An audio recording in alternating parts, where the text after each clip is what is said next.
Vi har nu Lars Bissenbacher med os, og han er kommet for at tale om udvalg Sand Sydvestjylland. Velkommen til dig. Jo, mange tak. Hvad er Sand for noget? Jo, men Sand er jo en forening for tidligere og nuværende hjemløse. Mm-hmm. Så det vi jo så også gør, det er, at vi prøver på via politisk front at ændre forholdene, gøre forholdene bedre. Prøver at se, kan vi forhindre flere bliver hjemløse, kan vi gøre noget for de hjemløse, så de kommer tilbage, eller lignende, eller hvad har de brug for. Og så kigger vi jo også på de tidlige hjemløse, hvordan klarer de sig egentlig, og hvordan kan vi også hjælpe dem, så de ikke ender i hjemløshed igen. Mm-hmm. Og så ved siden af det, så tager vi også ud til forsorgshjem eller lignende, og så tager derud og kigger, hvordan er forholdene, og så tager vi også det videre.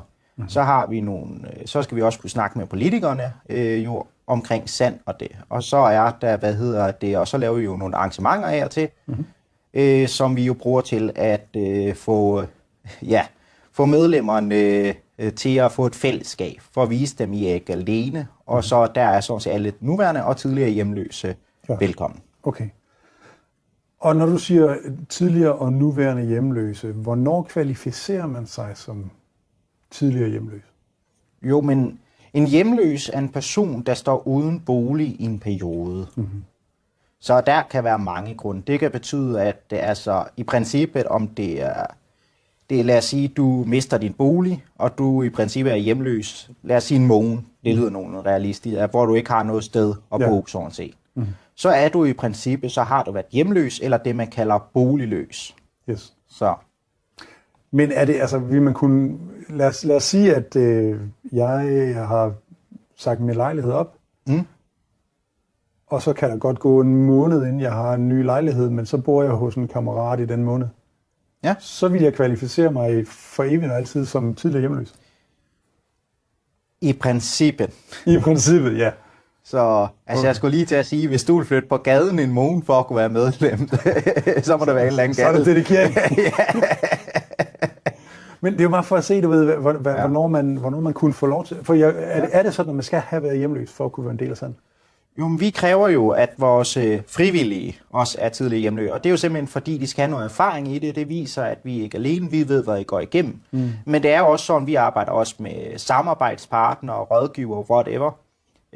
Og der er det jo sådan set, at hvis nu vi siger, at du ikke er tidligere hjemløs, men du gerne vil hjælpe til, så vil vi hellere lave et samarbejde med dig, i stedet for at skrive dig ind som frivillig. Ja. Og så kan du jo hjælpe til den vej igennem, i stedet for.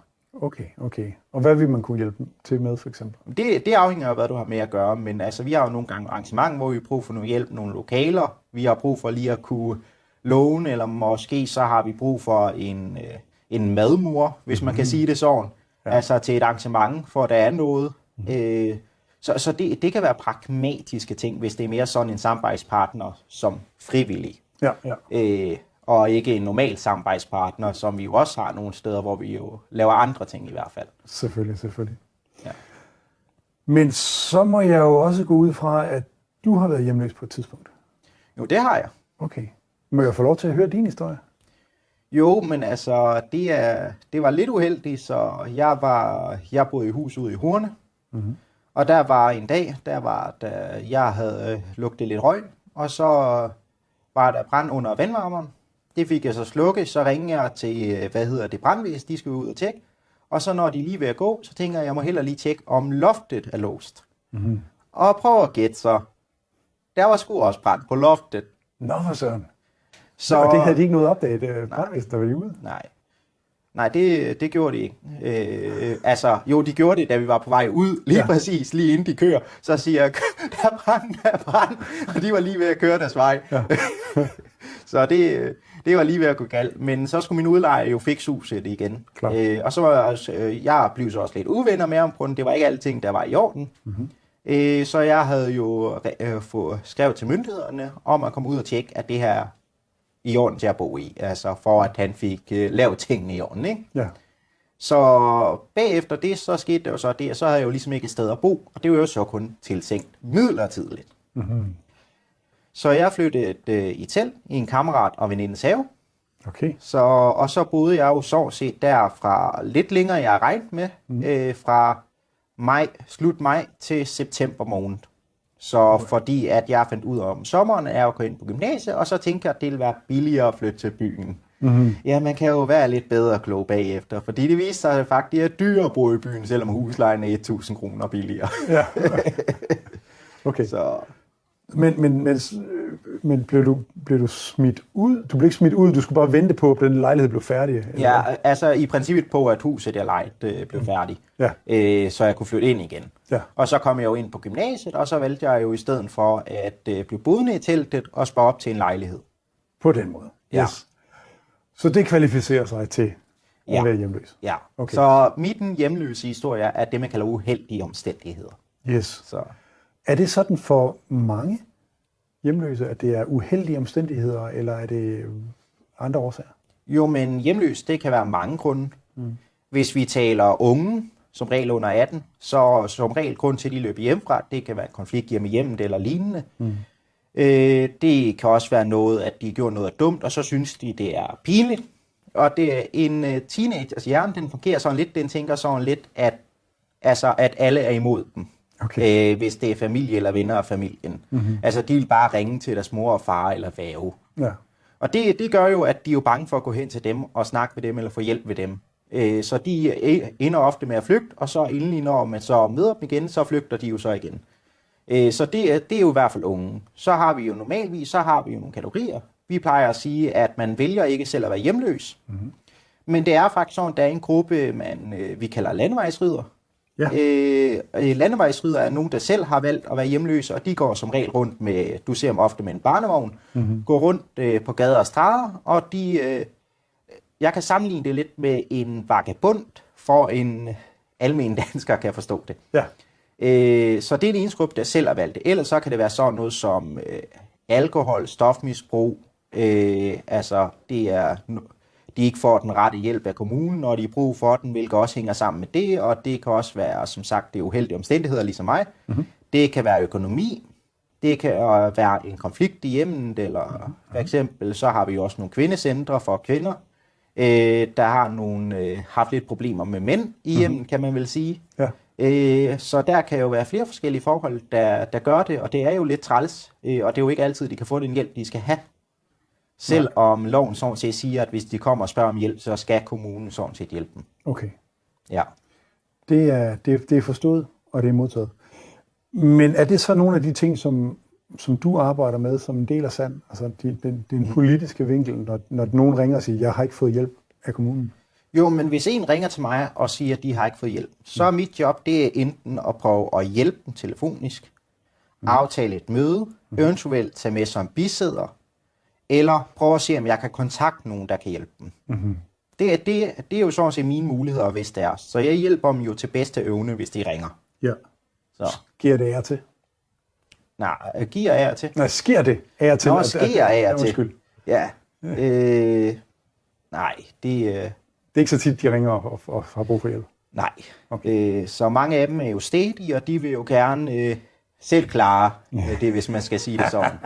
Men vi er jo også jyder, ikke? Jo, vi kender det jo så godt for os selv. Altså, man er lidt ærkær. Ja. Det er rigtigt. Men hvad er så det, som du som formand for foreningen så hovedsageligt arbejder med? Jo, men hovedsageligt så arbejder jeg jo mere til ud og kigge på, hvordan er forholdene for sorgshjem. Snak med kommunalpolitikere i de 4 kommuner, jeg har med at gøre. Og så ellers så sidder jeg jo og prøver at finde ud af, altså hvad sker der, hvad kan vi gøre, prøve at finde folk faktisk. Så ofte så vil jeg køre rundt i min sandjakke, og det er simpelthen for at vise, her er jeg, der er nogen, der kan hjælpe dig. Yes. Så det er noget med det i hvert fald. Altså, men det er jo også sådan noget som at skabe arrangementer, hvor der er jo et fællesskab, som nævnt tidligere. Ja, selvfølgelig. Ja. Inden vi kommer til det med fællesskaber og arrangementer og ting og sager, så kunne jeg godt tænke mig lige at høre lidt mere om de her forsorgshjem. Og de 4 kommuner, hvad er det for 4 kommuner, som Vestjylland afdelingen har? I Sydvestjylland mere præcist. Det er lige lidt nord for Vestjylland, udvalg Vestjylland. Ja. Men Sydvestjylland, der har vi Varde, Vejen, Fanø og Varde Kommune. Okay. Så. Sig det lige en gang. Det er Varde, Vejen, Esbjerg og Fanø Kommune. Esbjerg. Yes. Jeg tænkte, det var mærkeligt, at Fanø ikke var, eller Esbjerg ikke var med, men så giver det mening. Okay. Og hvor mange forsorgshjem findes der i de 4 kommuner? Det har jeg ikke helt præcis styr på, men jeg kan sige så meget, at det er meget forskelligt, hvordan kommunerne tager det an. Okay. Så det er jo det, vi kalder registreret. Og det er jo, der kommer nogle statistikker hver anden år, om hvor mange hjemløse der er. Ja. Og det er jo de ved, så vi kalder dem registreret. Så for eksempel Fanø, de har kun én hjemløs, så selvfølgelig så har de jo ikke et forsorgshjem. Nej, det er rigtigt. Altså Esbjerg, de har mange tilbud for tidligere og nuværende hjemløse socialt udsatte, så i princippet burde de klare sig bedst på papiret. Men? Ja, men det sjove er jo faktisk, at Varde og Vejen, som ikke har været, altså som så set ikke tidligere har som sådan hjulpet tidligere nuværende hjemløse, eller betalt paragraf 18-ydelse eller lignende, de klarer sig faktisk bedre. Okay. Og det giver komplet ingen mening. Okay. Fordi når man jo kigger på, hvad de gør, i forhold til, hvad der faktisk står i tal, så er det jo faktisk Vejen Kommune, som klarer sig bedst. Men hvis man spørger borgerne, så er det dem, der er værst. Okay. Fordi i Vejen Kommune er det jo for eksempel i år, der kom nogle private initiativer til. Prøv at gætte, hvad der var der før. Ja, når kommunale går ud for. Nej. Der var ingenting. Jo, der var en, men den gik konkurs. Den gik konkurs? Ja. Okay. Så det er blevet bedre? Det er blevet bedre. De er begyndt at kigge længere mod det. Vi har godt nok mistet Fanø Kommune i forhold til paragraf 18-ydelser, og det betyder selvfølgelig ikke, at vi glemmer den. Vi kommer stadig til at lave et arrangement derovre. Og så er det jo sådan, at det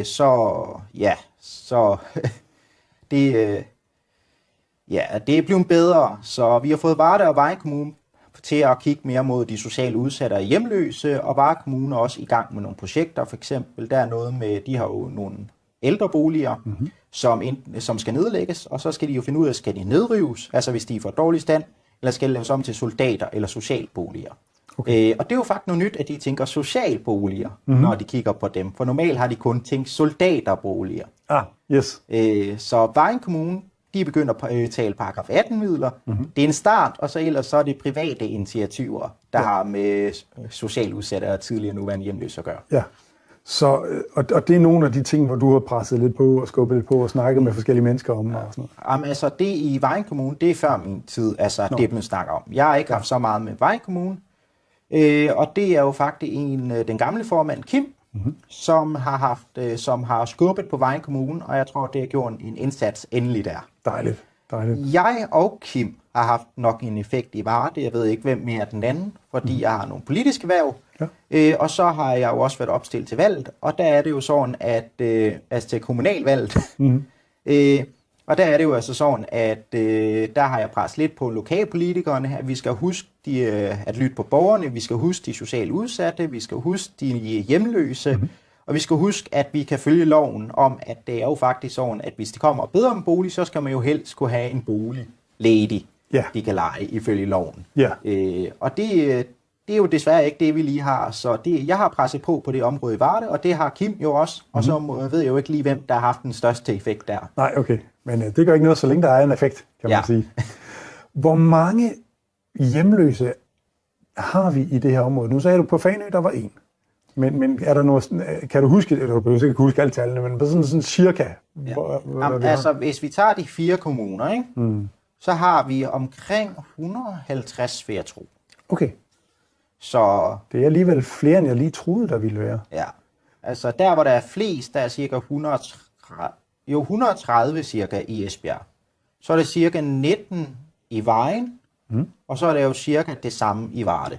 Så højere end 150. Ja, okay. Så. Men det er altså også et større tal, end jeg troede. Ja. Og det er så vel at mærke registreret hjemløse. Det er de registrerede hjemløse. Var noget du at være en registreret hjemløs i det der halve år, hvor du boede i telt? Jeg var registreret boligløs. Du var registreret boligløs? Det er basically et ord for kommunen at sige, du kan klare dig selv. Så når man bliver erklæret boligløs og ikke hjemløs, altså det er jo når man har ukendt adresse eller ingen adresse eller lignende, så bliver det jo det. Så er det fordi, at hvis du bliver erklæret hjemløs, mener de, du har brug for hjælp. Hvis du bliver erklæret boligløs, mener de, du sagtens selv kan klare dig tilbage. Ja, okay. Så det er sådan set forskellen. Yes. Så. Det kunne du jo så også, kan man sige. Ja. Da du besluttede for Ja, og jeg røg på gaden inden, da varmen kom, og jeg røg i lejlighed, da varmen smuttede. Ja, præcis. Jeg har hørt, at nogle landevejsridere faktisk har en lejlighed, nogle af dem over i Horsens, og så når det sådan bliver koldt, så tager de alle sammen hjem til Horsens, og så bor de der, sådan, indtil det bliver varmt igen, og så ud på vejen. Det er meget forskelligt. Ja. Jamen, det er bare nogen, jeg har interviewet på et tidligere tidspunkt der på Familiekanalen, som fortalte mig om, hvordan de arbejder, hvordan de havde det som landevejsridere. Jamen det sjove ved landevejsridere er, at nogle af dem, jo selvfølgelig, de har sådan et feriested, eller hvad du vil kalde det, hvor de tager hen, når det er koldt eller lignende, eller er andre årsager. Jeg kendte en gang, han havde en campingvogn i Sønderjylland, så tog han jo derned. Ja, okay. Og det var jo fint nok, men som sagt, det er en enhedsgruppe som regelvis, der selv vælger at være hjemløs, men de vil ikke kaldes hjemløse. Nej, okay. Fordi at de vil ikke stigmatiseres til at ikke kunne selv, om man så må sige. Ja, nej, ikke så meget. De vil bare ikke kaldes hjemløse. Okay. Jeg har ikke rigtig nogen god forklaring for det. Okay. Så. Jeg kunne godt tænke mig at høre lidt om historien for Sand, hvis du kan hjælpe mig med det. Jeg ved ikke så meget om Sand. Jeg ved dog, at så vidt jeg har forstået, så var det startet noget op i 70'erne, i hvert fald gammelformanden har fortalt det her, at i 70'erne, der var der ikke rigtig noget, og så slog man sig lige stille sammen og lavede flere og flere ting. Altså jeg ved så ikke, hvornår Sanderen kom, det er 70'erne, 80'erne eller 90'erne, men jeg ved, at det er en af de største organisationer for det, og det er også en af de ældste organisationer for tidligere nuværende hjemløse i Danmark. Okay. Og vi er også en af de eneste, som faktisk har et krav om, du skal være tidligere eller nuværende hjemløs. Altså for at være frivillig. Ja, og det synes jeg faktisk er ret fedt. Ja. Godt. Så fik vi lige det på plads. Hvor længe er det, du har været formand? Ikke så længe endda. Så altså, det kan godt være, at jeg måske ser lidt træt ud, som man jo siger, altså IKEA-pose under øjnene, men det er jo fordi, jeg har jo sat siden februar måned, vil jeg tro, start februar, midt februar, hvor jeg blev sat ind i formandsrollen efter ønske fra en gamle formand. Yes. Og så arbejdede jeg, knoklede jeg med at skabe kontakter, jeg har skabt sparringspartner, jeg har skabt samarbejdspartner, jeg skulle ud og tjekke de forskellige steder. Og det er jo ikke så længe siden faktisk, at jeg blev færdig med det sidste forsorgshjem. Okay. Lige at være ude og kigge, ikke? Okay. Og når du tager ud og ser de her forsorgshjem, hvad er så din generelle oplevelse? Er det okay i forhold til det meste af det? Det er meget forskelligt, hvordan de driver. Altså jo, hvis det er et kommunalt tilbud, det er de fleste desværre ikke. Esbjerg har kommunalt tilbud, for eksempel Vejen er et privat initiativ, og i Varde er det Ejda KFUM. Okay. Så altså i Varde, der synes jeg, der er det faktisk ikke helt billigt, men de prøver så godt de kan, og forholdene er begyndt at forbedre, og de er ved at udvide til paragraf 108, fra paragraf 107 og 110, hvis jeg husker rigtigt. Okay. Så det er altid noget. Og så har vi jo Vejen Kommune, de har jo også forsorgshjem, det er jo et privat initiativ, og de holder det forholdsvis billigt. Altså lad os sige det sådan, der er 2.000 i forskel fra privat initiativet i Varde per måned til privat initiativet i Vejen per måned. Okay. Så det synes jeg er lidt sjovt, at på så kort afstand kan der være så stor forskel, og det er ikke lige for at kigge ind i nu. Nej. Mens at i Esbjerg, hvis jeg kigger på, hvor de har kommunale tilbud, hvis jeg kigger på det, så kan de faktisk gå under raten. Det er jo sådan, at forsorgshjem betaler en vis rate for dem, de har bodende. Ja, så. Okay. Så du får det til som om, at Esbjerg faktisk er et ganske godt sted? Ja. Altså, hvis du kigger på, hvad for nogle tilbud de har, og hvad borgerne siger, så er Esbjerg et godt sted for nuværende tidlig hjemløs. Hvis du kigger på tallene, så er det en eller anden grund, den kommune efter borgerne, der klarer sig dårligt, som med Vejen. Så, okay. Ja, så der er lidt at rode med. Ja. Det er det, jeg hører. Nu skifter jeg lige emnet tilbage til de her aktiviteter, du sagde, I havde. Hvad har du været med til aktiviteter indtil videre? Jo, men indtil videre, så har jeg jo for eksempel, der kom jo valg i det. Så jeg har været jeg blev kaldt til Odense lige pludselig, fordi vi skulle klargøre os til valget. Og der skal vi så lægge en strategi for Sand i sig selv. Og der er vi jo meget forskellige, fordi vi er jo en neutral, politisk organisation på papiret. Og det gør jo, at vi er jo meget forskellige. Så det jeg ofte oplever, at de er jo meget mere røde. De kan være lidt bias, ikke for at være ondt mod nogen, fordi de har kun siden fra de socialt udsatte.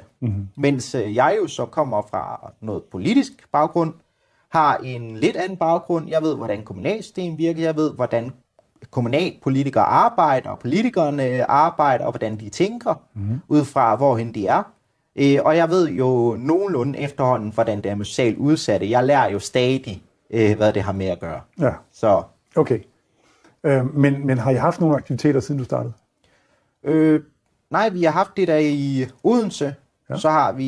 Så havde vi kontordag i Aarhus, og så næste aktivitet, det er vores første arrangement under ny ledelse, og der er det jo bare noget simpelt noget, hvor jeg lige inviterer dem, og så er der noget mad. Ja. Og så det. Vi kører jo med det, vi kalder kvartalsbudgetter, og så prøver vi jo at lægge arrangementerne derefter, eftersom jeg er jo meget ny det her, så ved jeg jo ikke rigtigt, hvad er det, vores medlemmer godt kan lide. Ja, okay. Så det første arrangement, det er jo bare sådan noget som pizza og brætspil, og så holder jeg lige en hurtig tale som ny formand, lige for at vise, hvem er jeg. Ja. Og det er sådan set det, men ellers så kører vi efter en strategi, der hedder, at vi skal have et hyggearrangement per kvartal, vi skal have et fællesspisningsarrangement, og et eller andet tredje. Ja, okay. Så vi har allerede til sommer, der har vi jo for eksempel, vi har ikke lagt den præcise dato endnu og måneder, så har vi noget, hvor vi regner med til nogle politikere ud til nogle shelter i Varde-området, og så skal vi snakke politik, grille og sove i shelter, og så en af månederne skal vi også til Fanø, og så i shelter derude, hvis vi kommer til det. Yes. Fordi vi skulle finde et eller andet ud at lave på Fanø. Okay. Altså fordi jeg har en politik om, at alle kommuner skal repræsentere, hvilket vi ikke har gjort tidligere. Ofte har vi kun holdt vores arrangementer i Esbjerg. Ja, okay. Men det er jo også fordi, de fleste medlemmer bor. Altså det vil jo både og. Altså det er jo fordi, at den gamle bestyrelse, de vil jo gerne have, Esbjerg skulle være hele tiden. Så det er jo fordi, størstedelen af den gamle bestyrelse, de enten holdt til Esbjerg, eller havde større forhold til Esbjerg, eller det var midterpunktet. Ja. Mens jeg har jo en holdning, man skal huske at repræsentere hver sted med minimum et arrangement. Nu sagde du, der er lidt mere end 150 hjemløse, eller tidligere hjemløse i de her 4 kommuner. Ja. Hvor mange af dem er med i foreningen? Men det er jo det, vi ikke ved, fordi vi kører jo med et uofficielt system. Det betyder, at når man melder sig ind i SAND, så det man jo så også gør, det er, at man jo enten skriver til mig, og så skriver jeg dig på en intern liste, eller så er det sådan, at så kontakter med sekretariatet, og så sørger de for at hjælpe dig den vej igennem. Og så er der også en tredje mulighed, som jeg har indført, det er, når vi har arrangementer, så kommer der til at lægge en kontaktbog, og der kan man skrive sit nummer eller mail i, yes. Og så sørger jeg så for at kontakte dig og skrive dig på listen. Modtaget. Ja. Hvad koster det at være medlem? Det er gratis. Det koster simpelthen gratis? Ja. Det synes jeg lyder rigtig rart, rigtig fornuftigt. Ja, vi får jo paragraf 18-midler, så det hjælper en del på det. Okay, så på den måde kan man, fordi der skal jo netop være noget økonomi til at kunne lave arrangementer og gøre nogle forskellige ting og sådan noget. Så. Ja. Okay. Må man spørge til, hvor mange midler I har at gøre med sådan på et år? Jo, men altså, nu har jeg ikke lige ved jeg ikke lige, hvad overskuddet er for en gammel formand. Han var lidt pengegrisk, altså han holdt meget på pungen. Okay. Fordi han har den jyske logik, man skal ikke bruge penge. Jeg har logikken, det er paragraf 18-midler, vi risikerer, at kommunerne beder om pengene tilbage igen. Det er ikke sikkert, at vi får lov til at beholde dem. Så kan vi lige så godt bruge dem, men vi skal stadigvæk arbejde ud fra, at vi har et overskud, hvis vi får lov til at beholde noget af det. Ja. Så jeg har beregnet, at vi har ud fra paragraf 18 midler, har vi cirka 21.000 fordelt sådan, at Fanø har ikke betalt, har ikke givet noget dengang, fint nok, de har en registreret hjemløs, jeg har fuldt forstået over for det. Ja. Altså, det kan godt være, det lyder lidt ondt at sige, at jeg er ligeglad, om de er ligeglade, men på den anden side, en registreret. Ja. det er lige møg at lave for en. Ja. Men så er det jo faktisk sådan, at Esbjerg betaler mest, så kommer Vejen, tror jeg vist det er, og så var det. Ja, okay. Så. Men det er godt, der er lige lidt at gøre med, det kan jeg sådan set helt godt lide. Hvis vi nu her til sidst skulle prøve at tale lidt om, hvad man som hjemløs får ud af SAND. Hvad er det så? Jo, men altså, du får jo ud af det ved at være medlem af SAND, at du får et fællesskab, du bliver inviteret til arrangementer. Vi har kursuser og lidt af hver også. Du kan også være med til at hjælpe andre, så de ønsker ikke ender i samme situation, eller hjælpe andre, der er i en situation.